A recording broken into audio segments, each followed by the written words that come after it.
I'd like to just read a prayer. So as we gather this evening to explore schools ministry in our different contexts, we thank you for the opportunity to connect and support our schools, the children, and the teachers and staff. May we, by word and example, support and encourage and share something of your love wherever you may call us. Bless us with faith to be and share the good news of God's love.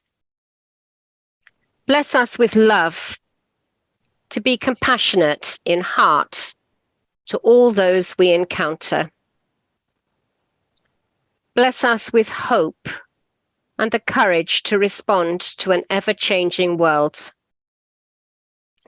Bless us with peace, a gift to share with many who need it. We've recently done a bit of a survey around schools ministry, and I wanted just to share a few results from that survey with you,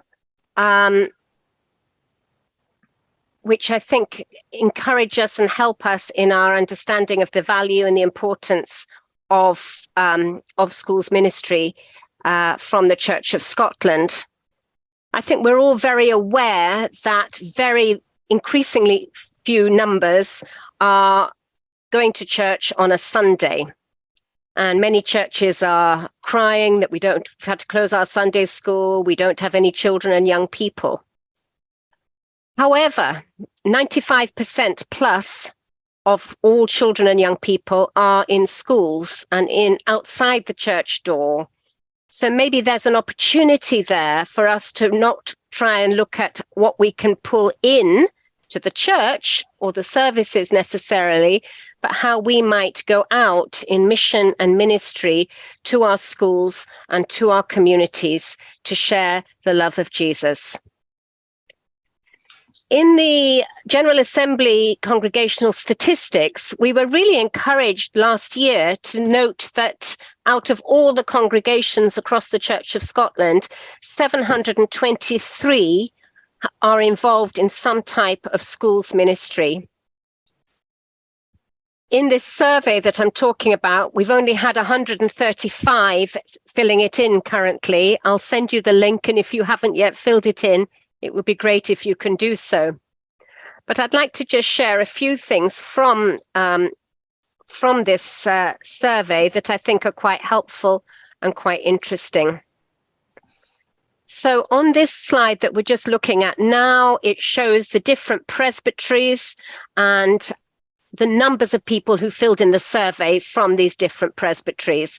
So it largely depends how many congregations are in that presbytery in the first place, and also how good our communication was about getting information out to congregations to ask them what they were doing in terms of schools ministry. But that's helpful to see.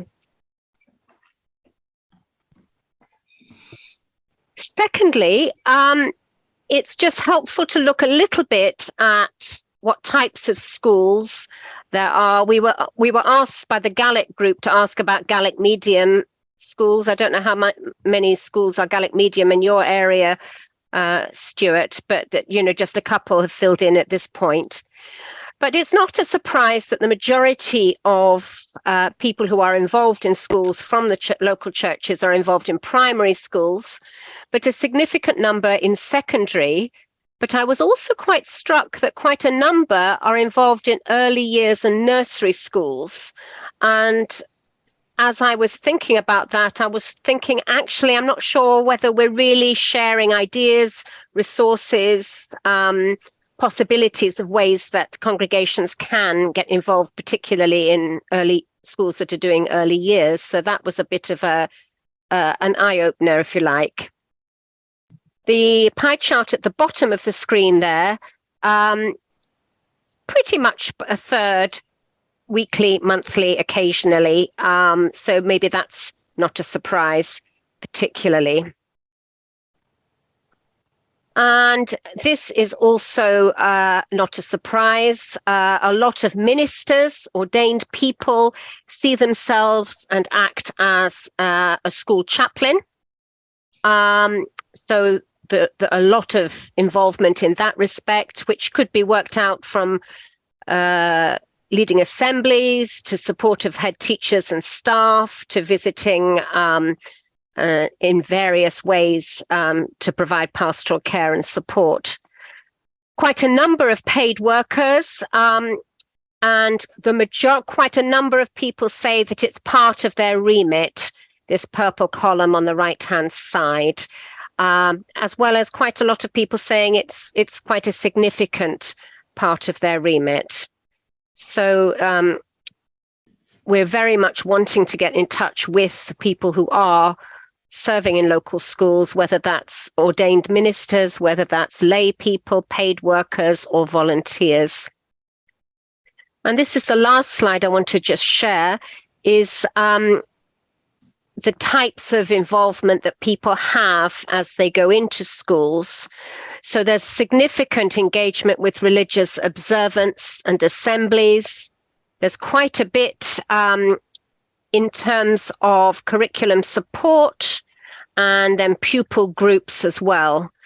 But the other one that's quite challenging and a bit of a reminder for me is this purple column, which is inviting people into the church. And that is part of the curriculum, is to visit significant places within the community and places of worship where that's possible. But I was also challenged at whether we need to do a little bit more to encourage and support people to be creative in that opportunity when people come in and visit the school. So those are a few reflections that have come through from this research that we've just done. We've got two people helping us with our discussions and leading today. We've got Jay Thomas, who's from Serve Your Local Schools, and he'll tell us a little bit more about that. And we've got Steve Younger, who's a school chaplain consultant, I'm going to call you, Steve, and is doing a huge lot across Scotland to promote and encourage school chaplaincy.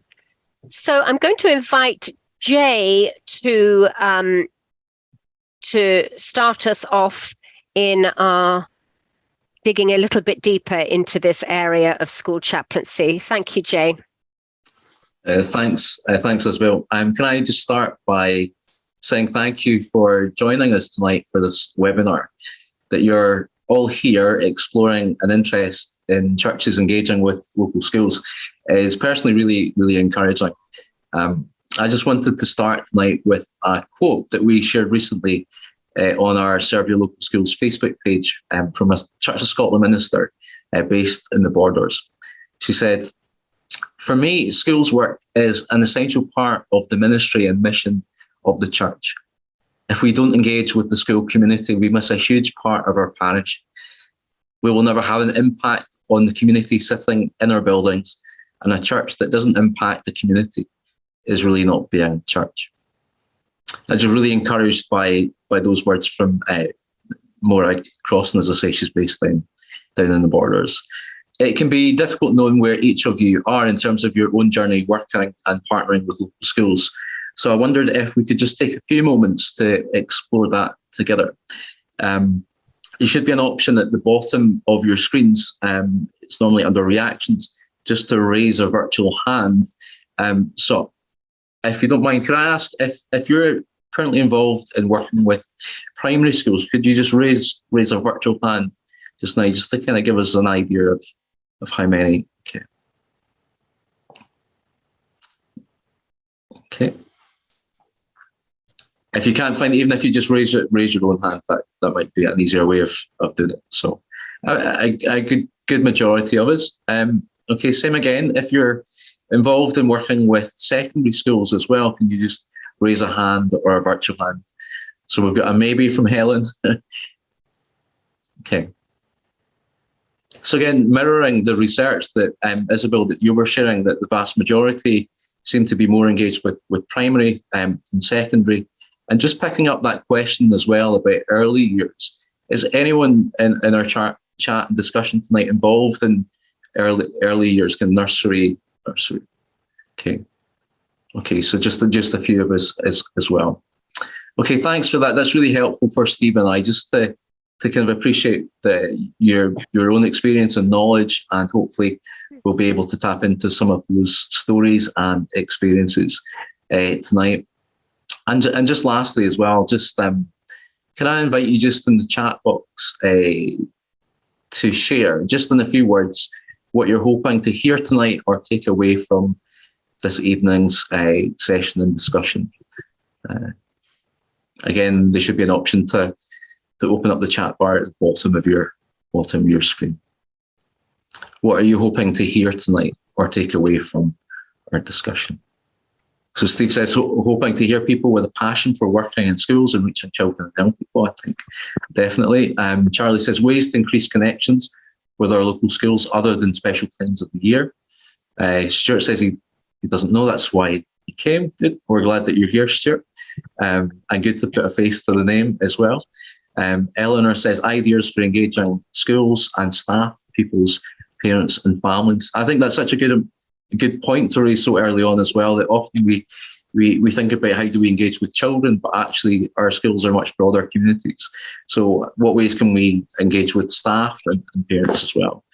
And so just encouragement and ideas on how to engage, ideas of what's going on in schools across Scotland. Yeah, definitely. I think that's something that Serve Your Local Schools does really well, actually, in capturing stories from across the country and just encouraging folks in their own work with their local schools, just to hear what's happening and what's going on. And we'd love to hear of more volunteers from local churches offering to support local schools in different and more creative ways.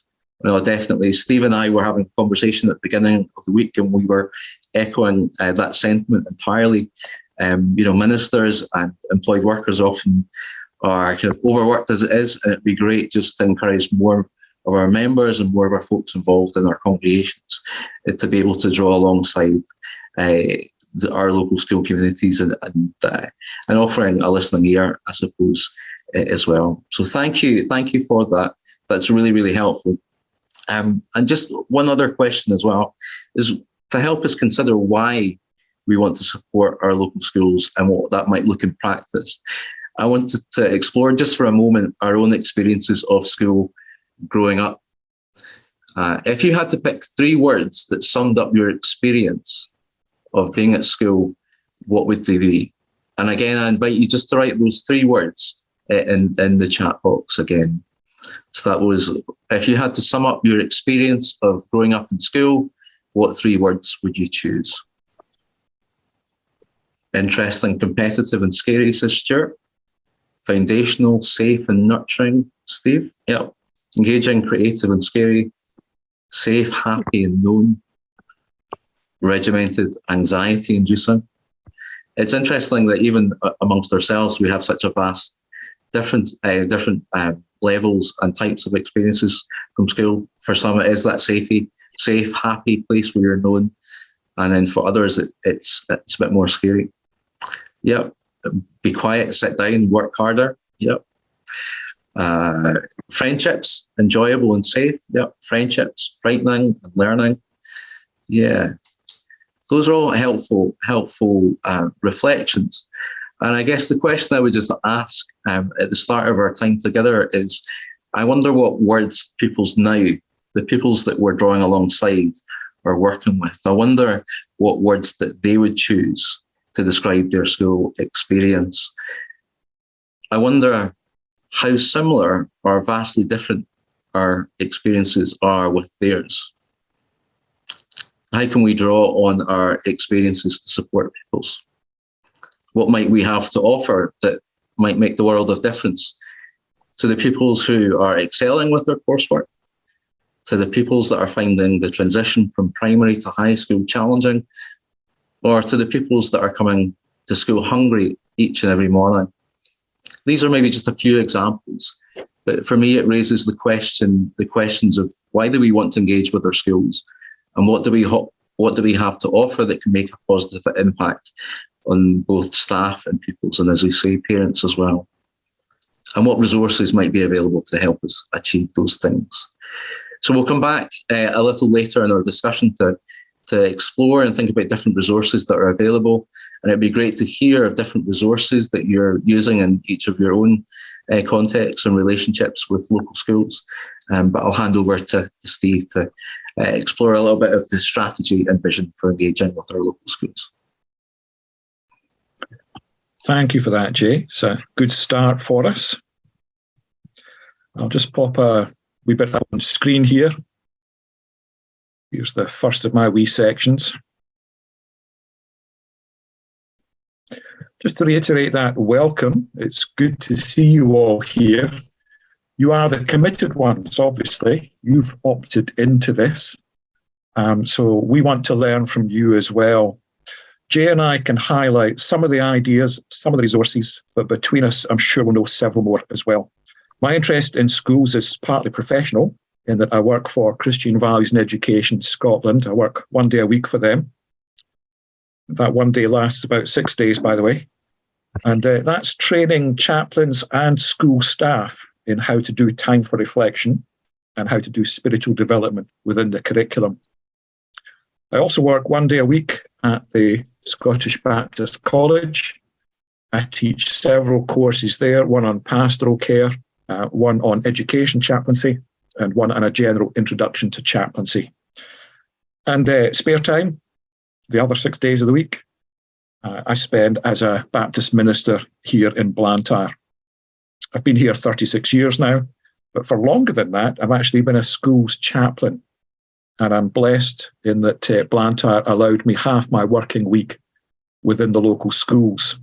The reason for that is very simple. It's about the opportunities for partnership between churches and schools. Now, I'm starting with that word, opportunities. But actually, I think it's a necessity. I want to show you just quickly a bit of statistics here. Please don't switch off. The statistics help us to catch the vision for engaging our churches in schools. So if we understand the context, if we look at the statistics, there's an inevitable conclusion that we come to. I want to give you a wee snapshot of attendance. The 4th Scottish Churches Census was held in 2016. It's sponsored and run largely by Tier Fund and by Brierley Consultancy. It gives a wee snapshot of churches across Scotland and how they're engaging with their communities and the age groups of those coming. Now, the most recent survey, and you might have taken part on it, was in June 2016. In some ways, it's almost a random Sunday that's picked, but that gives you a wee snapshot of attendance. Now, on the given Sunday of the census in 2016, there were 15,280 under the age of 4 were in churches, 29,000 aged 5 to 15, and 16,000 in the 16 to 24. That gives you a total of 61,000 not to 15-year-olds in the churches. Not to 24, sorry, in the churches. Now, at one level, when I saw that statistic, I was encouraged because I thought, is it really that many? That's a good thing. But I want to just compare it to the mid-year population estimates for Scotland covering the same period. Now, in that same period, if we look just at those who are not to 15 years old, then there were 920,000 of them. When you compare the two figures, what that means is that about 6% of that age group were in church on that Sunday. Where are those kids then? Where are they the rest of the time? Well, here's the figure for summary statistics for schools in Scotland. This is attendance. Registration in schools is higher, roughly 94, 95%, but actual attendance figures, not to 15-year-olds, in the same period in Scotland, 77% of the kids were in schools. Now that covers private schools, independent schools, and state schools. Okay, it's there in black and white on your screen. 6.6% in the church, 77% in the schools. There's an inevitable conclusion But we really need to be in the schools. Here's why as well. It's not just those statistics that drive that. The latest national census was held 2021. And if you filled it in, you know it had a wee section too on religion. People could state what faith they had. And for the first time, 16-year-olds could take part in that as well. And what you find in that census is that for the 16 to 34-year-olds who responded, only 12% said that they were Christian in any shape or form. Makes you wonder what the future holds for us, because as you know, that's a figure that's declining constantly. Statistics, not to everybody's taste, but there's a conclusion drawn from this. The place to reach Scotland's next generations is not in church. If we're serious about it, then it's got to be in school. So an effective church and school partnership is a necessity, not an option, not an opportunity, but a necessity. Which brings that question, is it possible or permissible? I'm guessing that you're part of that group that already knows it is possible. It is permissible because you're doing it. But there's an awful lot of fear and anxiety, and it's growing in the church, wondering, is this a closed door? Too late? If we go into school, if we get into school, don't we have to put on a straitjacket? People are conscious of all the things you can't do. Part of the problem is stories like this. It just seems like every time you open your newspaper or you switch on the news, there's another wee story challenging the place of faith and religion within our schools. That's just a wee selection of recent stories in the last 10 years. There's a bit of a fear, I think, about churches engaging with schools, an anxiety about it, and a feeling that it's a difficult territory and that we're not welcome. I want to just blow that apart. I want to show you quotes from two key documents. This is the Curriculum for Excellence that operates in all our schools from early years right through to secondary school as well. The Curriculum for Excellence is detailed in this document. It's a free PDF download that you can get from Education Scotland. It's called All Experiences and Outcomes. It's just over 300 pages long. So if you're having trouble sleeping at nights, I recommend you get a copy of this and start reading. And you know what? You won't go to sleep. You'll actually be wide awake because you'll look at it and think, wow, this is good. Now, what I really like about it is the quote I've squeezed onto screen there. My apologies. It's a lot of small print. There's a section in that document where it says this, that each school establishment working with partners, I'm going to repeat that bit because that's important, working with partners should take a holistic approach to promoting health and well-being, one that takes into account the stage of growth, development and maturity of each individual. That's followed by a set of statements, about 10 statements, and one of them says, I can expect my learning environment to support me to understand and develop my physical, mental, and spiritual well-being and social skills. Do you know it's a surprise to a lot of church people? It's a surprise to a lot of school people that that word spiritual is there. It's part of our curriculum.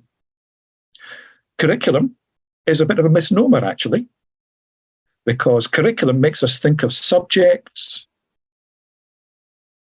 but also in this curriculum, it's about character, the formation of character, hence physical, mental, and spiritual well-being and social skills.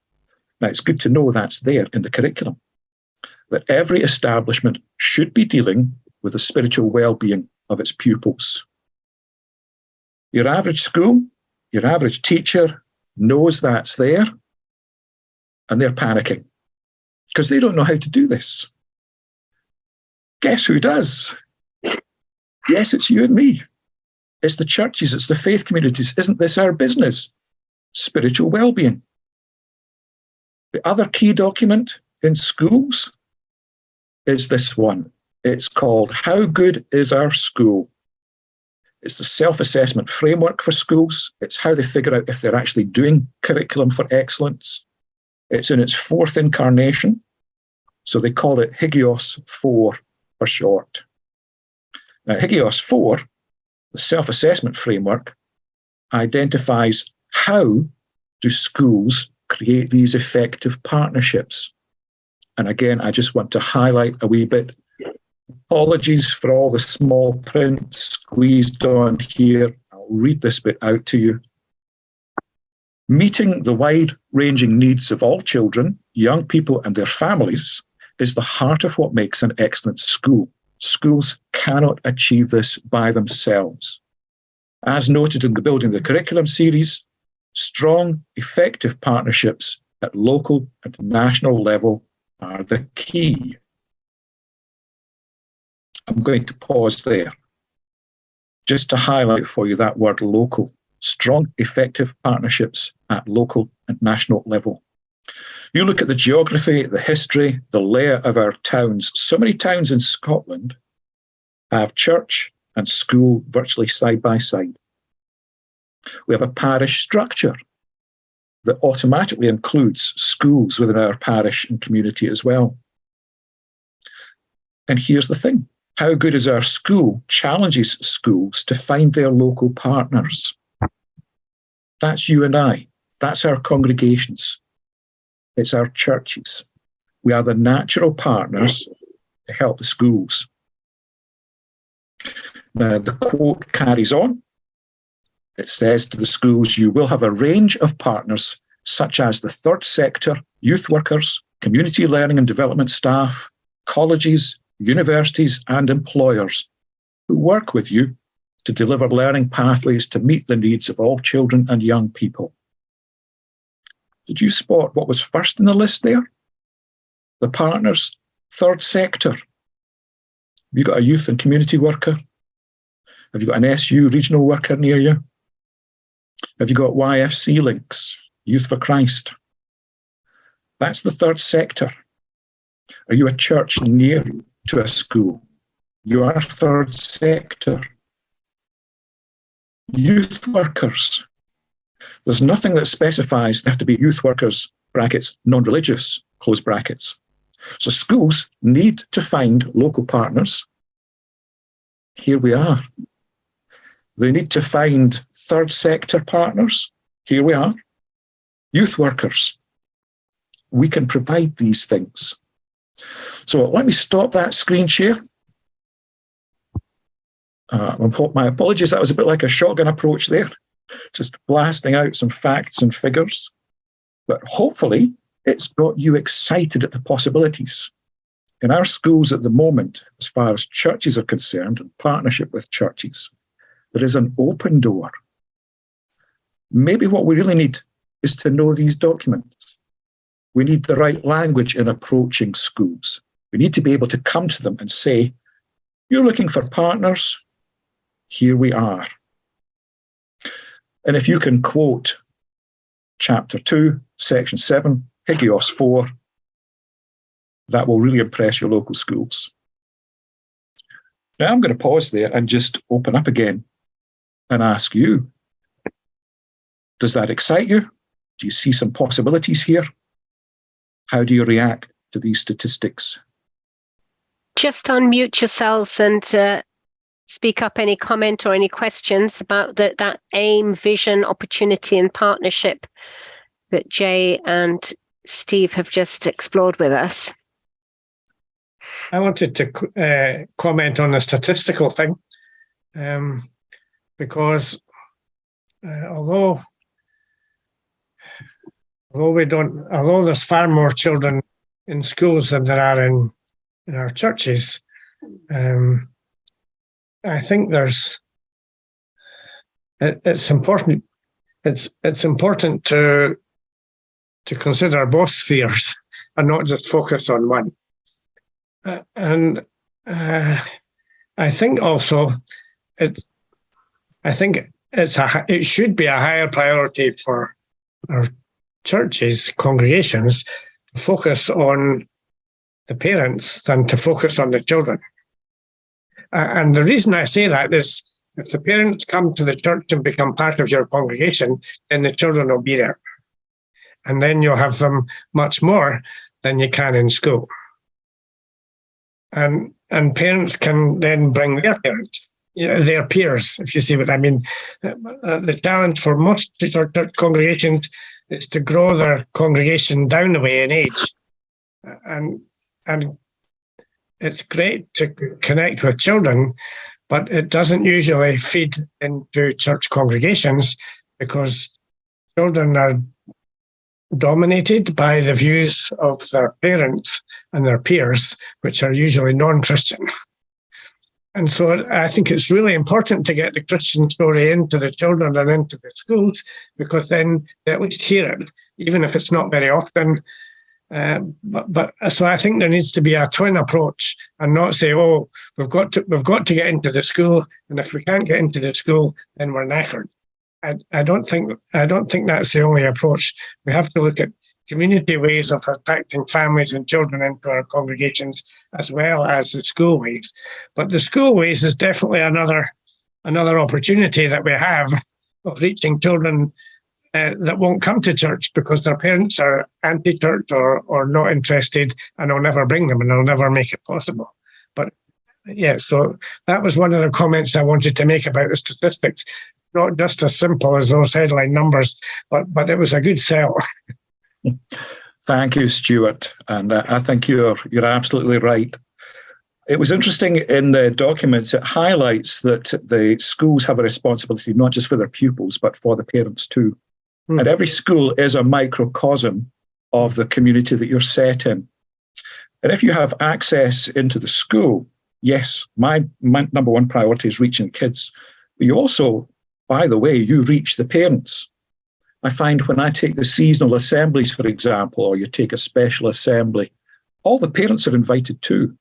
So you become known and you're able to share the stories of faith, not just with the pupils, but with their parents too. And I'm not sure it does work that well, that if you win the parents, you get the kids. If you look at the average makeup of our churches, I think there are probably more grannies and grandpas than parents. What do other folks think? What's your experience? Please all chip in. I think on that point, my home church many years ago had a very active Sunday school youth fellowship. And to look at it, you would probably say it was quite a success. And of course, quite a lot of time and effort was invested in Sunday school and youth fellowship. But the unfortunate thing that we forget is that children grow to teenagers. Teenagers then grow up and leave home and go to university. And what the congregation found was that because it hadn't invested as much time and effort in the parents, once the children had gone to university or left home, the reason then for the parents to remain in the church seemed to have evaporated. So then the parents didn't come along. And I think looking back, often we either look at children as being, I think we place an unfair burden on them and the expectation that they will be the next future generation, when, you know, we need to remember that we're there for the whole parish. And within that whole parish, there is a broad range of ages upon which we don't place the same expectation. So a few years ago, congregation in Aberdeen, Rotherton South, did a survey of its parish wondering why there were no children in its church. And to its surprise, it found that there were no children in its church because there were actually very few children in its parish. And then that then meant it had to reassess how it went about its mission as well. So I think we've placed an unfair burden and expectation on children. And, you know, I think as a kirk, we have failed various generations of children in the past, not helped by the whole COVID pandemic. And we need to accept that very often church, because we don't involve children and young people in the life of the church at an earlier age, very often they find that meaning that they could get from that elsewhere, and very often don't want to come to church. And having sat in many, as a Church of Scotland minister, having sat in many a church service which is just utterly dire, I completely understand and sympathise with them. I'm really pleased you brought that up, Stuart, because I think we're talking about a whole load of different things here. We're talking about growing faith, and we're talking also about belonging in the church, and they're similar, but they are actually different. And I think it's really, really important to recognise the importance of family on influencing the development of faith and values in their children, because children spend far more time in the family than they would anywhere else, actually. And the Church of England have been quite interesting because they've looked at all their work, or encouraged, churches to look at all their work with young people, young people, as a three-legged stool, really, that it's about what happens within the church and out from the church. It's about what happens in the family and how we support parents to share faith within the home. And it's about opportunities to connect and engage with schools as Christians and to encourage that spiritual development. So I think it's important to remember the three of those areas. And I think often in the church, as Mark was saying, we just focus in and thinking everything is what happens on a Sunday morning. And it's just much, there's opportunities to think much wider than that. And even whatever does happen on the Sunday morning, how does that connect or relate or be welcoming to families and to children is another area of discussion. And the point about grandparents, we've got a church full of very faith-filled grandparents, and we've got a webinar looking at that opportunity and what can happen through our godly grandparents to shape faith coming up. Anything more about this partnership idea and opportunity, that open door that Steve described? I think we often sort of feel very apologetic, don't we, about going in and can we knock on that door? Marie? I worry if it's maybe a bit naive. Speaking as a teacher, yes, we know those documents are there. Yes, we know those passages are there. Yes, my husband as a minister has used them in his work with schools. He's had very successful work with schools in different parts of the country, but our recent experiences have been so negative, and there are so many other priorities within those documents that head teachers are more interested in and that the inspectorate are more interested in. And unless the head teacher is open to those aspects of the curriculum, it's very, very, very difficult. Has been our experience. Yeah, I found it difficult to get into two high schools. One in my previous parish, it was mainly in my previous parish, and the other one in my current parish. And I know that the parish priest in my current parish also finds it difficult to get into the school. And some of that's to do with the style of who's going into the school, as to whether, if you like, they can sell themselves into the school environment as a partner, or somebody who's just coming in to sell their product into the school and isn't responsive to what the school wants, and isn't willing to work and cooperate with the staff and the children. So I remember hearing of one locum minister that came into a parish, and there was an openness in the school. Lots of the local clergy were involved in the school, and that locum came in and did a school assembly, led a school assembly, and that resulted in all the others being excluded. So it wasn't even the others' fault. It was that one locum came in and was insensitive, and that set them right back to square one again. So it really depends on not just the head teacher, but the support from the other staff. My deputy head is a member of my congregation. The deputy is a cluster between the high school and the primaries. The deputy head of the primaries is a member of the Catholic Church.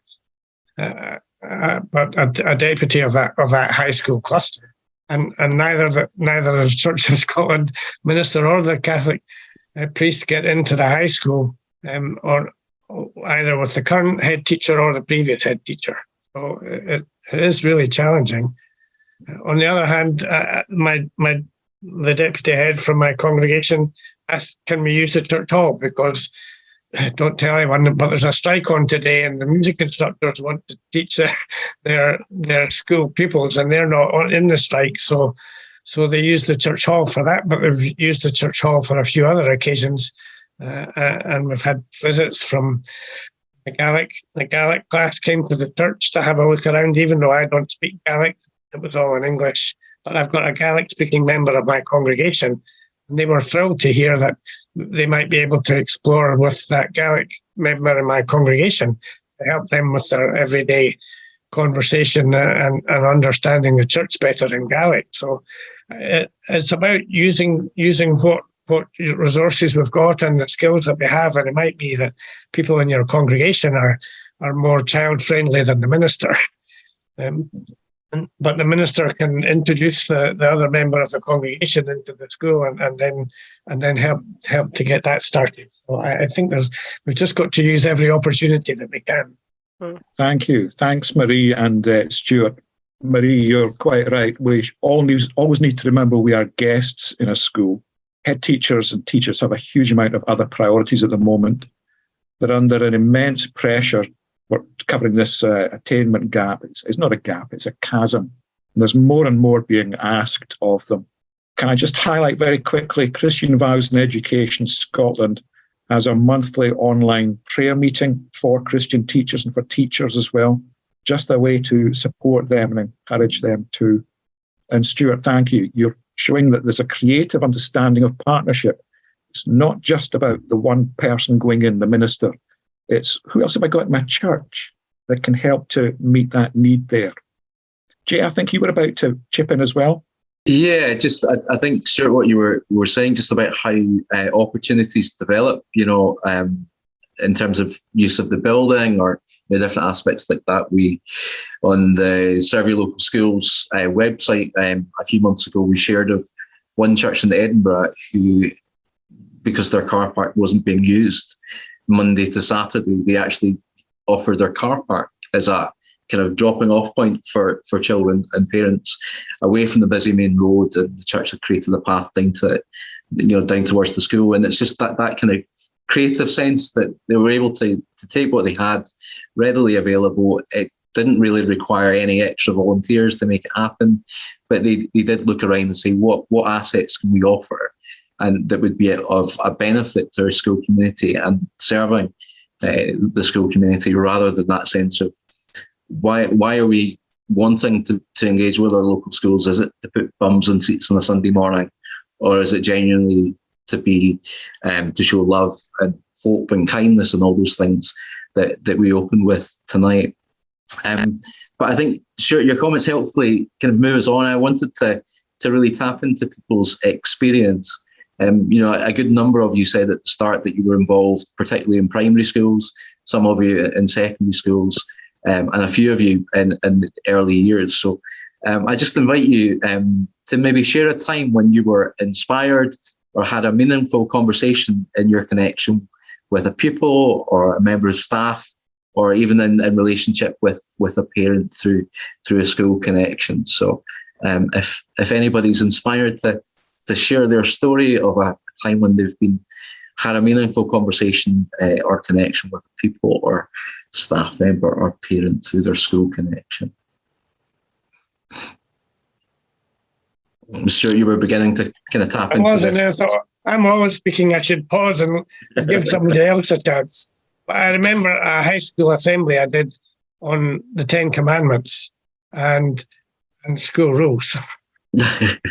And I said, we were talking about rules and the laws in the society that govern. So I needed to make it contextual so that it was not just a religious assembly, but a social assembly, you might say. And I invited the school pupils to suggest their rules, and I would type them in on the projector. And I remember the teacher should wear school uniforms. There was some really interesting ones, but the pupils were delighted to get their rules up on the screen in front of everybody else. So that one worked really well.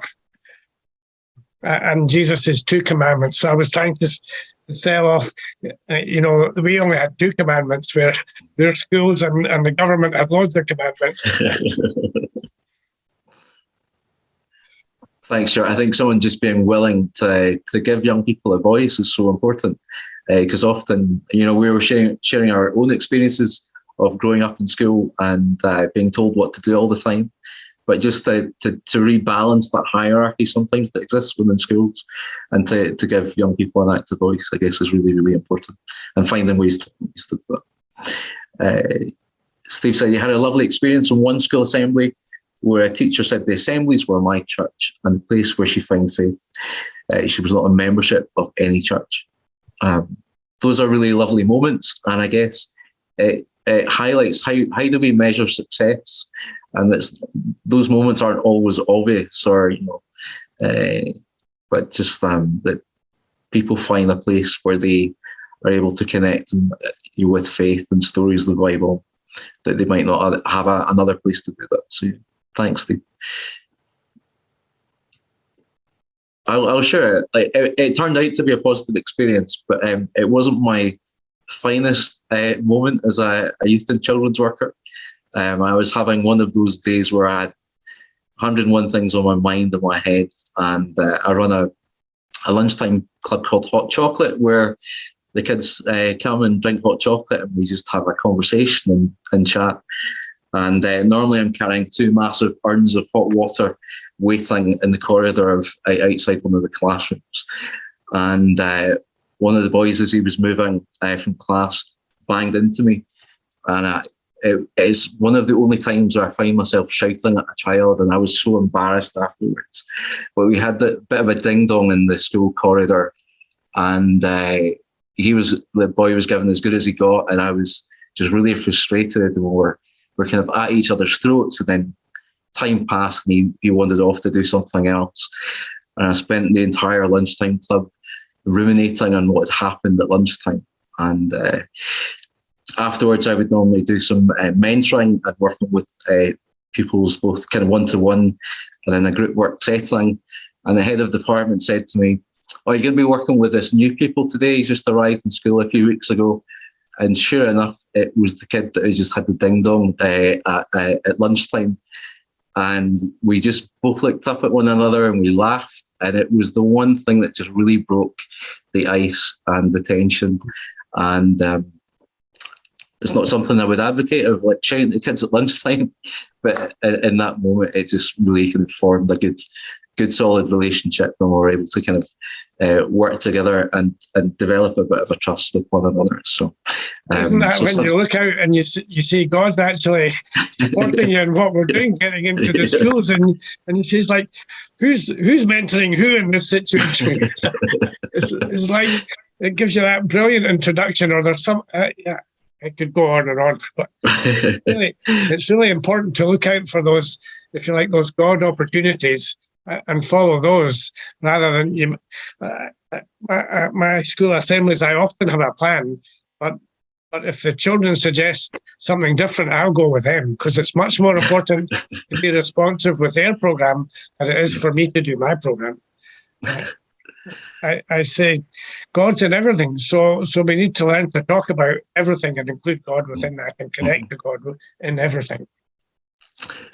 And I suppose being willing to be vulnerable and to not always have the right answer. I guess sometimes we wheel ourselves in, have an assembly, and then 10 minutes we're back out again. But actually being able to draw alongside young people and just be real, I think counts for so much more. How about other folks? Do you have any positive or meaningful kind of interactions or conversations with children, young people or staff in your own context?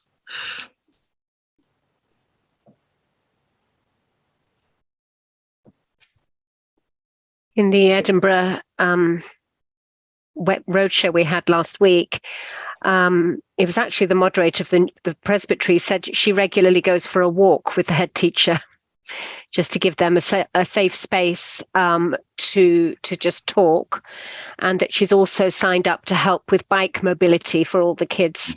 And she's finds it very difficult because she doesn't know the difference between her left and her right, so it's quite hard.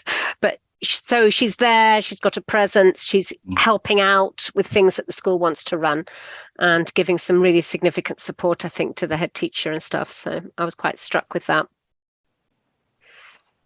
Thanks as well. Marion just said the church in the island of Cumbria is next to the school, and they share a polytunnel. So the men folks help the kids to grow veggies, and then the old folks teach the pupils to cook with the vegetables. I visited there last year. The kids thought it was fantastic. Yeah, just bringing people together of all different ages. Again, in the first youth group I ever ran, it was quite an elderly person that volunteered, and as a 20-year-old, I thought, what can this older person offer? But actually, the more time I spent working, young people are often drawn to the oldest people within the room, and whether it's because kids are used to growing up with grandparents, like we were saying earlier, but just the real value that bringing folks together kind of intergenerationally is so important. And I think anything that involves food is always a good mix as well. Just in terms of resources, are there any resources that you've been using in your own school's work that you find particularly helpful, or that I would encourage others, or you would like to share with others?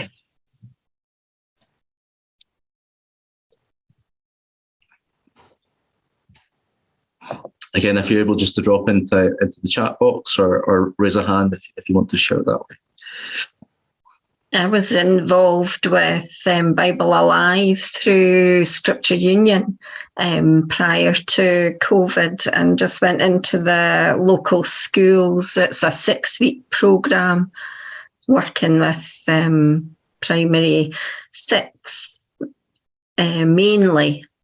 And it's a large school that we have locally. So it was quite a lot of pupils, and it was appreciated. We're trying to promote it again to see if we can get schools to take it up. But it goes through the whole Bible in the 6 weeks through various mediums.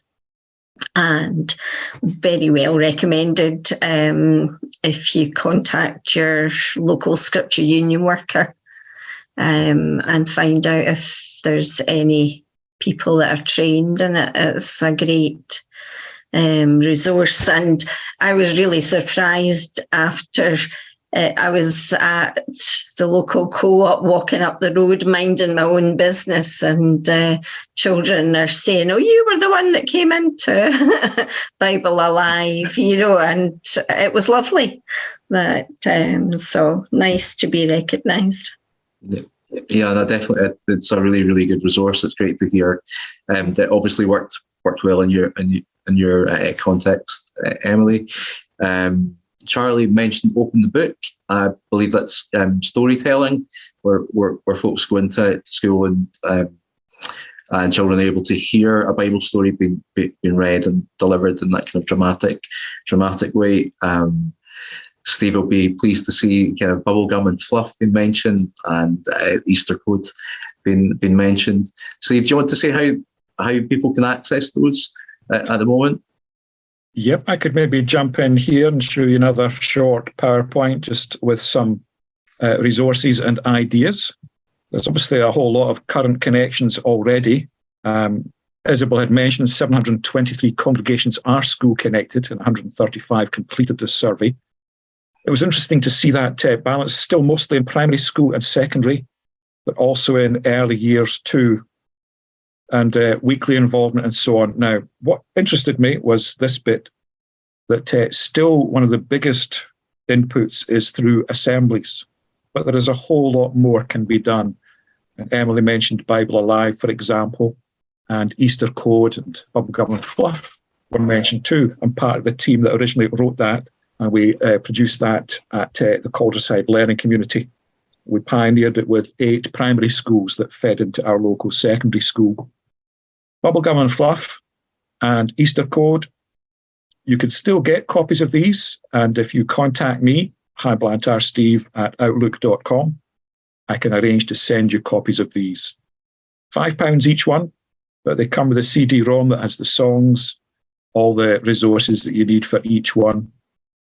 Sometimes we're asked, why is it called Bubblegum and Fluff? And it's just one of those gross moments.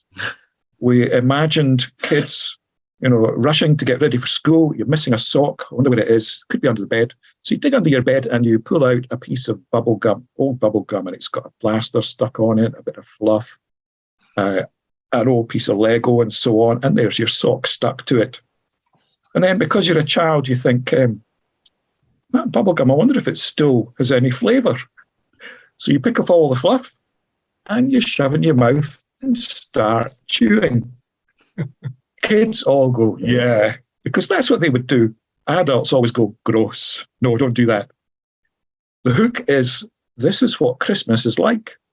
Over the years, people have shoved it to the side, forgotten what the real meaning is. They've stuck on all kinds of other stuff. And Bubblegum Fluff is a chance to take off the fluff and discover the Christmas story. Easter Code uses the idea of following Jesus through the final week and then the resurrection. So both of those are still available. If you are doing assemblies in primary schools, then I can recommend these two booklets written by myself. Please excuse the shameless personal advert here. Sorry about that. But I found there are so many resources for assemblies, but they're often key stage linked. They're for English schools. Or they're things that you think, now, how do I twist that around to fit curriculum for excellence?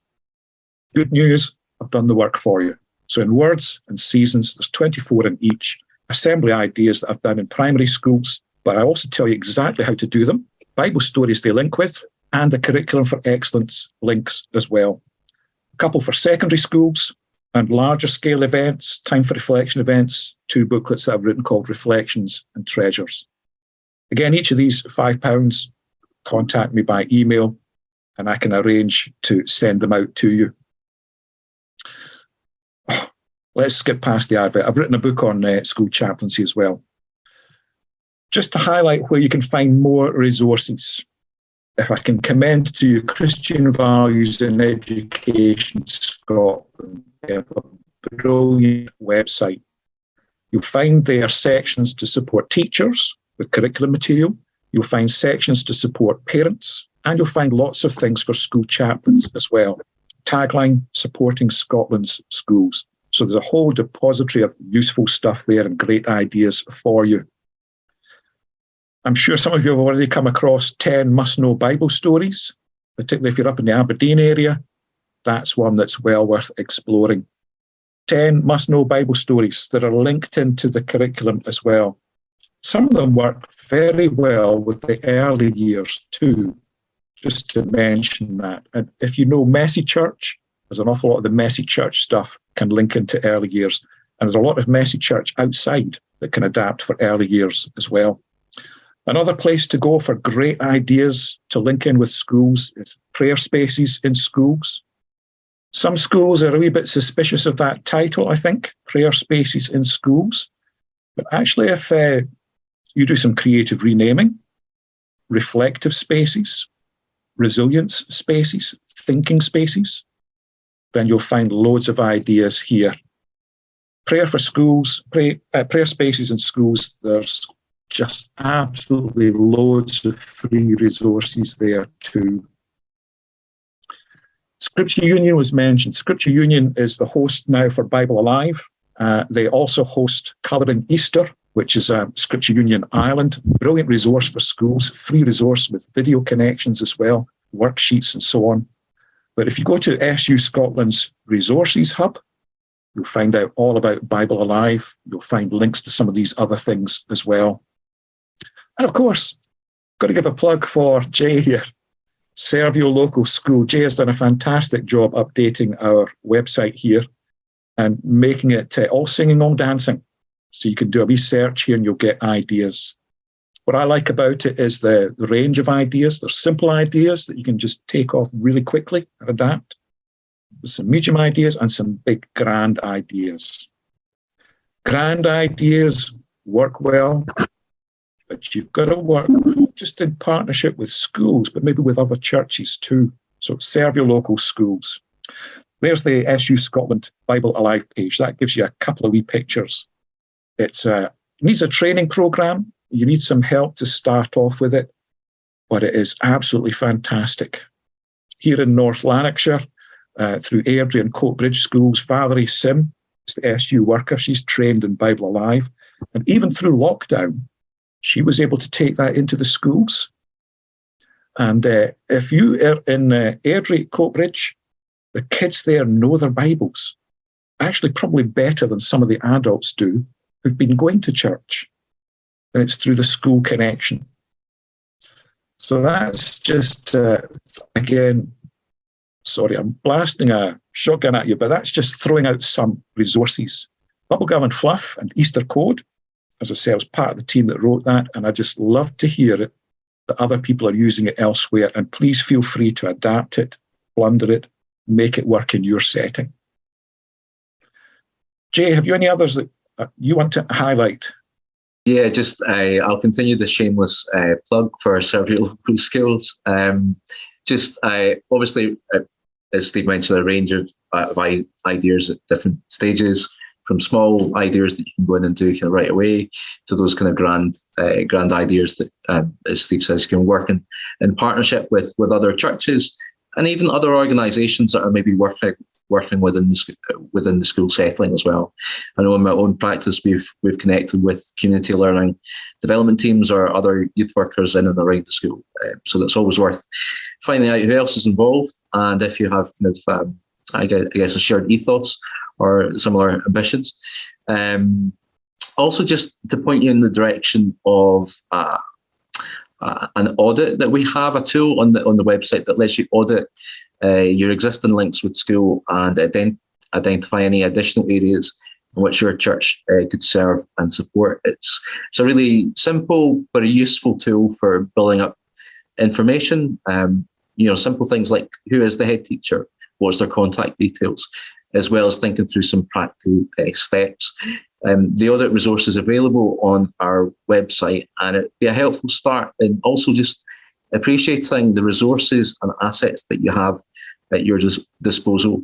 For example, do you have any ex-teachers within your congregation that have time that might be able to support with an after-school homework club or supporting students as they're preparing for their exams and offering kind of revision sessions? Like what resources do you already have available within your congregations that you might be able to make full use of?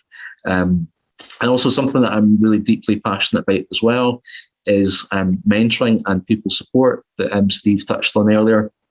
On our website and our resource section, we have a ton of exercises and activities that you would be able to use in a mentoring session just to get the conversation started. The activities are really a means to an end in those kind of situations that just encourages conversation. And so we also have stories from across the country on our website. One that we featured quite recently was about a young girl and her experience of being mentored. And we also interviewed the person who was mentoring her to see the benefits and what she took from the experience as well. So I would just really encourage you to check out the website and have a look at the resources and the stories and the ideas as well. On the website, there are a list of links that will take you to lots of the resources that Steve has mentioned. And I think, Isabel, are you planning to share the PowerPoint with folks that has the list of resources and for the different sections of? I wasn't, because I think we've mentioned quite a few of them, but I would just say that I will, in a follow-up email, I'll send you Steve's address and I'll send you some of the links and I'll send you the Serve Your Local Schools. I think the other kind of emphasis that Serve Your Local Schools has, it's really a kind of informational network to help churches to think about a whole range of different ways to connect into schools. But it's also trying to help encourage all of us to think of how we can share the load and how we can encourage, a grandmother or an ex-teacher or somebody else or your Gaelic speaker or different people in the congregation to come in and support in a variety of different ways. I wonder, Steve, whether you could just say a little bit about, from your experience, you mentioned on Saturday that a lot of schools are really wanting help around the whole area of mental health and mentoring. And because they can't manage to do any of that, especially the one-to-one stuff, because they're so busy kind of managing the classes and the curriculum. Could you say a little bit about that? Because that's another area of great need that I think our congregations could possibly help with. Very much so. It's brilliant to see schools still wanting us to come in and do assemblies. Now, most people think that's the connection between church and school. And great to have that. But as Stuart has highlighted already, sometimes people coming in to do assemblies is a bit like hit and run, and it can do more damage than good. And the collateral damage really is bad for the whole church. When I go in and ask schools, what do you actually need help with now? What's the big need at the moment? What a lot of schools are actually saying is it's mental health, it's resilience, it's the pressure that the pupils are under, as well as the staff. But CAMHS, the child and adolescent mental health, even an urgent referral to them, can take 5-6 months before somebody is actually seen. The educational psychologists push to limit, guidance staff in schools push to limit as well. And I think one of the big opportunities for that partnership between churches and schools is if we can come and help them with small groups, with mentoring, with resilience, teaching on that and care about that. If you'll excuse me, I'm going to just pop up one last little PowerPoint here and just show some of the resources that are available for you to use for helping schools in mental health and resilience programs. I recommend you get pen and paper ready and just jot down some of these. For time's sake, I'm just going to rattle through them, but we'll make sure you get a note of all of these as well. There's a lot out there now for mental health and resilience. Just to mention this first one, I'm getting a message saying my internet is unstable here. Hopefully you can still hear me. Can you give me a thumbs up? Excellent. Children and young people's mental health and well-being at cypmh.co.uk. It's the Mental Health in Schools Working Group. It's been live since 2021, and it's still a growing site. Now, this is the government's own website for school staff, but it is open to you to use as well. So that's available, lots of resources. Education Scotland's own National Improvement Hub has lots of learning resources for the mental well-being of children and young people. Lots of positive resources. It wouldn't take much for a church to download some of this and work with a school to help provide this. As well as the Scottish Education Hub, there's the UK Education Hub, and you'll find lots of resources there for students, for pupils, and crucially for parents. There'll be resources that you can point them to as well. So if you've got kids in your own congregation or children you know who are really struggling, lots of resources on the Education Hub. Schools are sometimes looking for ready-made programs that they can adapt and use. Guidance staff are really searching, and this is a good one, the National Nurturing School Accreditation Scheme. My own local primary has gone into this and asked me to do a resilience group as part of that. But the nurtureuk.org has loads of resources that are school adapted. It's the people to help run it, and that's where you as a church are the ideal partners. If you can't actually partner, what you can do is put into the hands of the pupils themselves resources that they can use. Can I commend to you Couth, www.couth.com.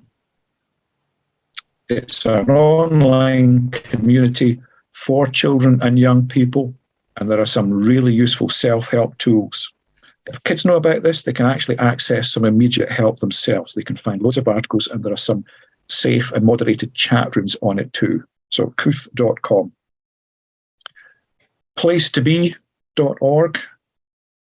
Their whole thing is about improving children's well-being and mental health. And you'll find lots of resources there, particularly on loss and bereavement. Now, a lot of children have experienced that in the last 2 years because of COVID. Not just loss of people in their lives, but loss of activities, loss of connections, loss of friendships, loss of routine. And there's a lot on the Place to Be website about handling loss and bereavement. Also, some of those family breakups that have unfortunately become a feature in the last couple of years. There's a Children's Mental Health Week, and it's lovely if you can partner with your school to try and create some resources or a safe place in your church for kids to come to. If you can acknowledge Children's Mental Health Week, and you'll find resources on this website as well. One more just to throw at you, a couple more, sorry. youngminds.org.uk. There's a lot of good stuff here. And this is about helping young people in their mental health. And it focuses particularly on transitions, exam stress, holiday periods. How do you get through that? Kids are very anxious about exams at the moment because they've had 2 years of disrupted teaching, changes to the way they do exams and tests. So there's a huge amount of worry and anxiety for them. Another particular schools resource is the mentallyhealthyschools.org. And what I like about this one is particularly it's got some really helpful stuff for you if you're wondering about the right language to use and how you can help pupils on the LGBTQI spectrum as well. Lots of resources, and again, links to the Children's Mental Health Week. But the one I want to finish with is just this simple idea. Jay mentioned the idea of mentoring. There's a couple of formal ways to do that. And this is something that your churches could investigate and maybe offer to your schools. And quite a few schools are looking for partners for this. It's MCR Pathways. It's a mentoring scheme where people from the local community can come in. They're trained online. You'll be assigned to a pupil. Basically, it's 1 hour, one child, and one adult brought together. There's another similar scheme called TLG, Transforming Lives for Good, and that's very much a church-based idea. But MCR Pathways is open to anybody in the community, but TLG is very much church-focused. It's the idea of one person, one child, 1 hour a week. Could you give that? And just to get a change from my voice, I want to tell you about one good adult. And this is not just about us linking to schools. I think this is us caring for children and young people. A 3-minute video clip for you. Sometimes I just think it's hard to control and manage my anger, but makeup takes me away from that. It makes me forget about it. I never really believed in myself, but things are different now.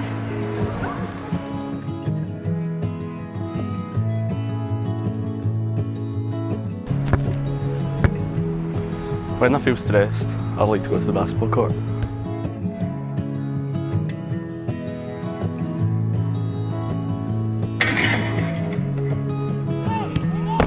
I'm the youngest in my family, but my big brother's always there to help me. Sometimes life can get me down, but dance helps me escape.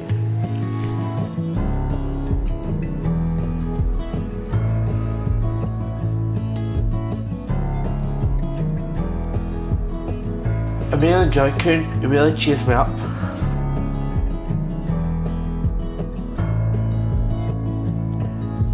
Friends are really important to me. They're only a phone call away. We all have difficult times in our lives, but it's good to talk to someone. Somebody you can trust that'll be there for you no matter what. Someone you can talk to, someone you can depend on. Having a supportive adult in our life is good for our well-being.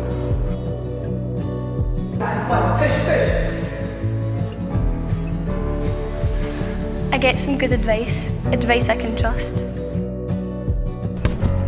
When times get tough, it's always good to talk to a supportive adult. Got a good relationship with my mum. She's a good listener. My big cousin's always there for me no matter what. I get lots of praise, which really helps my confidence. I can tell them anything and never get judged. My supportive adult helps me with coping strategies.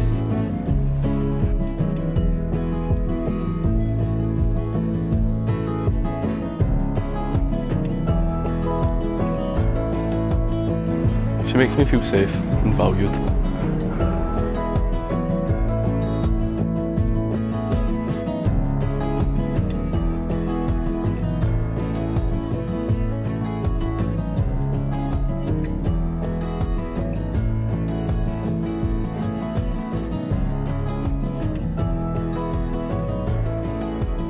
Talking to someone can really help you work out your problems, to get the support you need.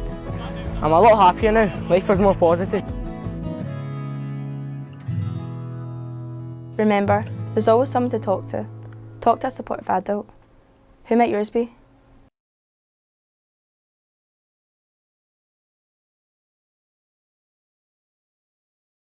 Could I just highlight that? You don't need the professional resources. You don't need complex programs. Could you be that one safe, good adult in a child's life? That can make a profound difference, not just in the immediate short term, but over the whole of life. Wow, that's a whole range of resources and ideas. I think we can be a bit overwhelmed sometimes by there's an awful lot there. We can't do it all. Just let me remind you that slide, which was in almost like quarters. Some people just contribute once a month. Some people just do something occasionally. Some people are in regularly. Some people are paid and enabled to be in more than that.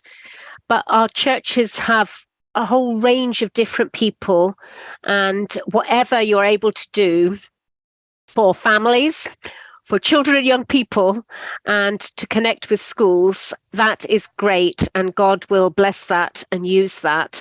And I know that there are often barriers and challenges, but I think there's some really, just from the stories we've heard today, we've heard of some very significant things that can be done through those.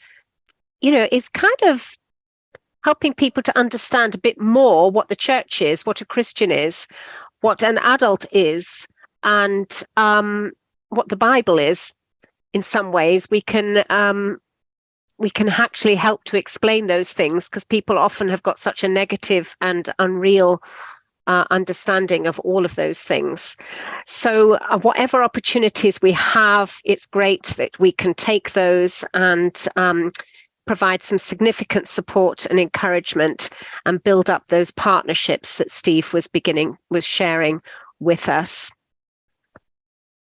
Just as we close, I'd like to just do a little kind of commissioning reflection. I will just read this prayer as a way of finishing, really, and a way of kind of committing to continue to engage and support with schools. So I'll read the first bit, and then if you'd like to just respond. Do you promise, by the grace of God, to give yourselves to this calling of ministry in schools with diligence, energy, and love, and to be guided by the Spirit and the Word of God? With the help of God, I will. Be great if you could all unmute and just say it together. Will you support and uphold in prayer the head, teachers, and pupils in the school? With the help of God, I will. Will you share God's love and care with all those you meet? With the help of God, I will. Will you seek ways to contribute to the curricular and extracurricular life of the school? With the help of God, I will. Servants of Christ, accept the service with which we have been entrusted. Do not neglect the gift that is in you. Present yourselves to God as approved workers, ever faithful to the Spirit of God. May we, by word and example, support and encourage and share something of your love. Amen.